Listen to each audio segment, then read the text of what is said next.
It's cute. My son said to me about the last video because I wanted his opinion because he is male and I wanted to know what he thought about what I had said about what's happening to men. And he's so clever.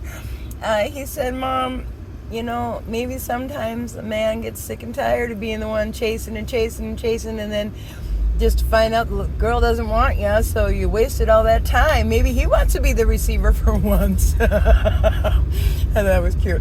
But then when I pointed out to him is that the women that they're after are in the masculine energy. That's why they're not wanting to receive. You see?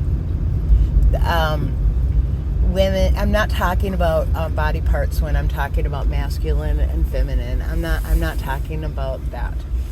You can be a female that is not feminine in that energy, and that's okay, because I think that the healthiest of people have a real solid balance between their masculine energy and their feminine. But what I stress to my son, and it's hard to understand because you don't usually look at your parents as human beings, but because I've been a single parent my whole life since I was 16, I'm 53 now, okay? I've got 3 kids. I've never had a partner. And not a good partner, no. And what the problem was, what I'm realizing is that I have always been in the masculine energy because I have always been the leader of my household. I have always been the provider, the protector, the everything for my kids. So because I've been forced into that role because of the responsibilities in my life, I haven't been able to be in the feminine energy for the majority of the time I've been alive. And I see that as drastically unfair. And I've righted it for myself, and I am now sitting, and I have been sitting in the feminine energy for quite a long time. It's been a gift to myself. And when I say I've been in the feminine energy, I've been a person that has been nurturing myself. I have been loving myself as a nurturer would. See? That's what I was trying to say. I was trying to get down to feminine and masculine roles. He said, well, some people just want to be in feminine roles and masculine roles.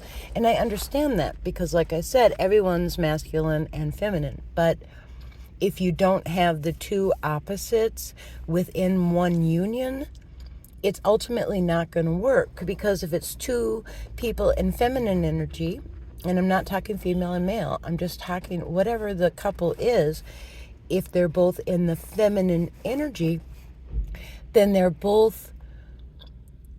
not in the practical side of things. See, because the masculine energy is very valuable to you guys. I'm not saying the feminine is the only thing that's valuable here.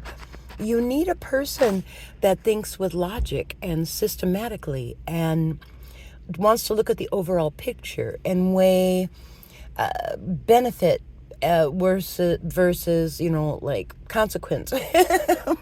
That's the masculine energy. It's the lower portion of the chakras that are the masculine. And then when you get to the upper chakras, that's the feminine energy, the provider of love, of comfort, of solace, of support, of, the softer. It's a beautiful thing. Both are so required. So I hope that clarifies a little more what I was saying, because what you need to understand if you're going to listen to me is that I don't hold hatred or animosity towards anything or anyone. Nobody. I don't hold hatred. The only thing I hate is hate itself. And hatred is it's the personification of evil, of Satan. And it manifests itself through people choosing to be lower vibrational. They're riding the wave of the devil, And that is a choice, It's a choice. So I like to stay on the higher vibing way. Anyway, sorry, got off track. Thanks so much for listening. Bye.